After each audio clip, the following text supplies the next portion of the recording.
What is ketosis? These days, a lot of people are following ketogenic diets or low carbohydrate eating in general, but in my personal communications, I realized that a lot of people do not know what ketones are, what ketosis is. A lot of people are confusing between ketosis and ketoacidosis, and they have certain concerns or fears about that. I'm Dr. Sam, this is Dr. Sam's Health, and today we're going to talk about all these issues and concerns. I think that the best starting point for our conversation would be talking about ketones. We store fat as triglycerides, which are relatively complex molecules that are comprising of a molecule of glycerol that serves as a backbone and three fatty acids that are attached to this molecule. Since there are three molecules of fatty acids attached to one glycerol, the resultant molecule is called triglyceride. In order to use the fat as a fuel to burn it, our body has to take these triglycerides and break them down into glycerol and fatty acids.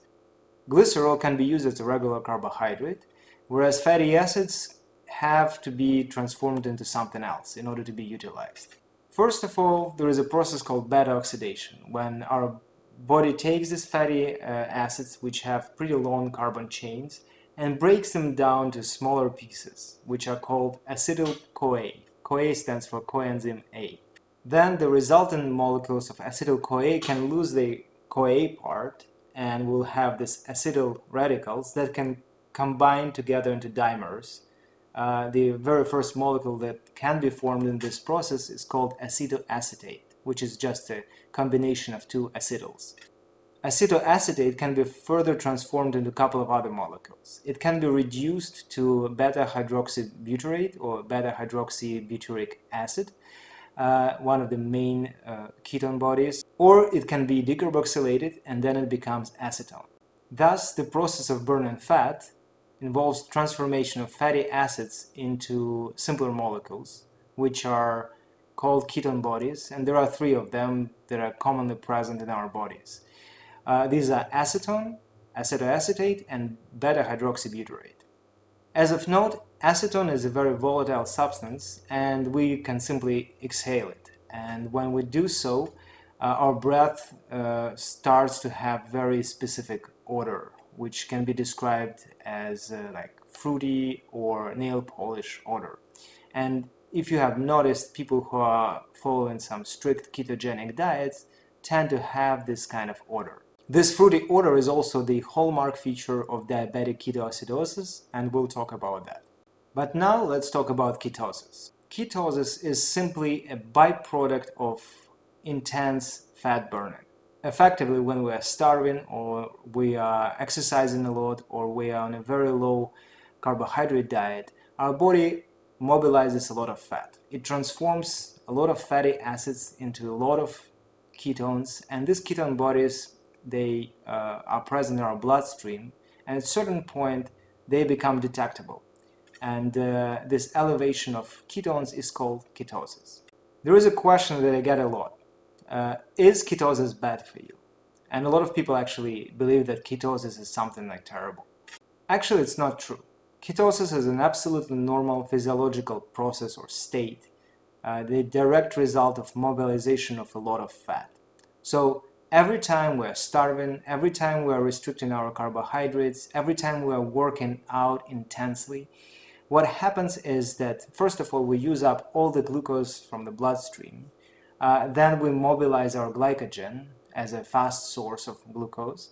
And when we use up all the glucose from glycogen, what happens is that our body needs further sources of energy, and it starts mobilizing fat. And by mobilizing fat, it transforms it into a lot of ketone bodies, and their levels go up. It's very natural, very physiological process. There is nothing bad about it per se. Another question that I get a lot is whether ketosis equates to weight loss. And the answer is no. Ketosis is simply a byproduct, an indicator of burning fat. It doesn't have to be your body fat, it can be dietary fat.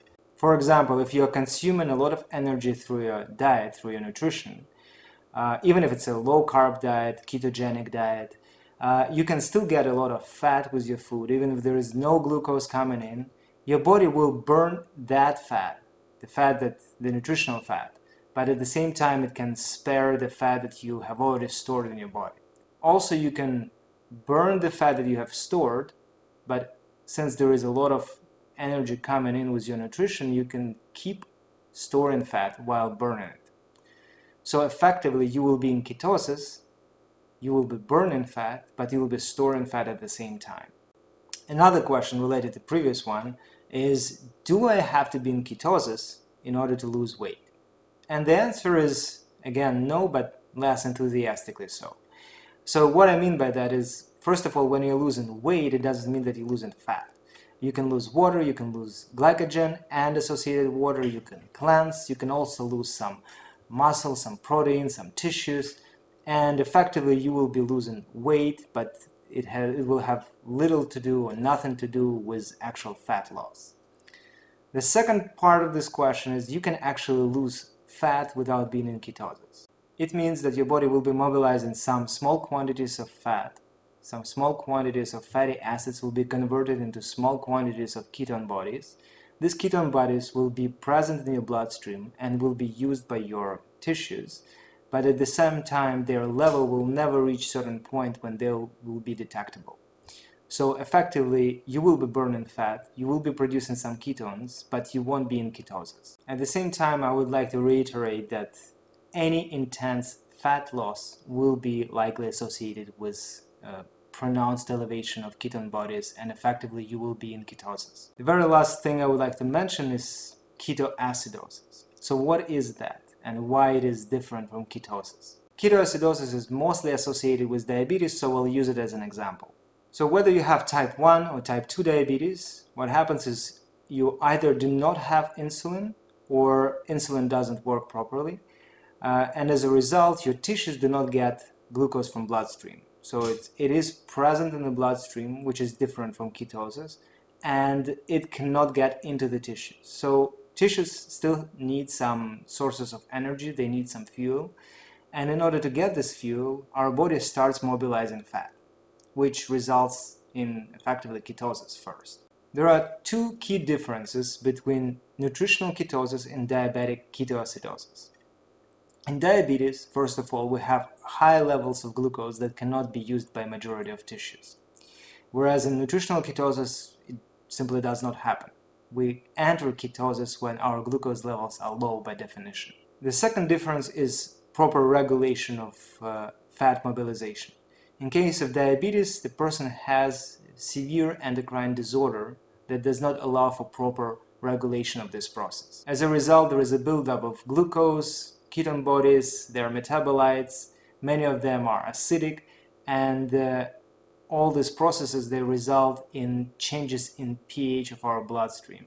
So our blood pH goes down. It means that the blood serum becomes more acidic, and that's why this condition is called acidosis, metabolic acidosis. Since this metabolic acidosis is a direct result of a buildup of number of ketone bodies, this particular type of metabolic acidosis is called ketoacidosis. Needless to say that such condition, ketoacidosis, is pathological and dangerous. But at the same time, it has little to do with actual ketosis. A lot of people are concerned that they can get into ketoacidosis by following a simple ketogenic diet. I must say that it's highly unlikely, again, because of these differences between diabetic ketoacidosis and nutritional ketosis. We don't have high amounts of glucose in our bloodstream, and at the same time, this process is self-regulated. At the same time, I would like to mention that pretty much nothing is impossible in medicine, and there were some case reports when people were following very intense ketogenic diet protocol and they didn't have any concurrent or pre-existing endocrine disorders, and they actually entered into some sort of a benign ketoacidosis. There was a report published in the New England Journal of Medicine 2006. I will have it as a reference in my blog. Please check it out if you're interested in this kind of information. But I would like to repeat that it's highly unlikely to get into ketoacidosis by just following ketogenic diet. I will make a special video on ketoacidosis and another special video on ketogenic diets.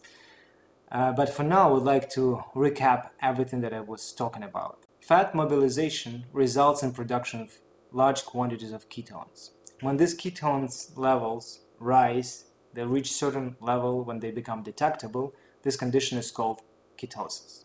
Ketosis is a normal physiological process, whereas ketoacidosis is a pathological and quite dangerous condition. The truth about ketosis is that it is just a byproduct of fat mobilization. It is an indicator of fat burning, but at the same time, it does not always equate to weight loss or fat loss. You can be in ketosis but not losing weight, and at the same time, you can lose weight while not being in ketosis.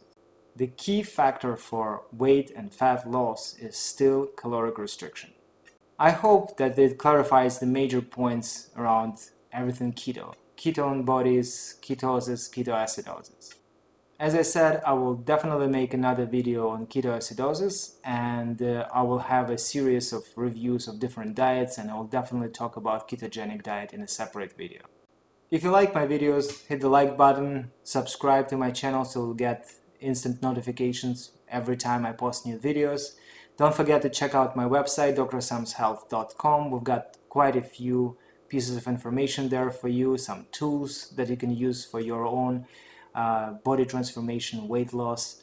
We also have the science section where you can get some digest on different research pieces in a very simple form and references to the research articles that I quote. And by all means, if I haven't covered something today or you've got further questions about ketosis, about nutrition in general, ask your questions either on my website or here on YouTube.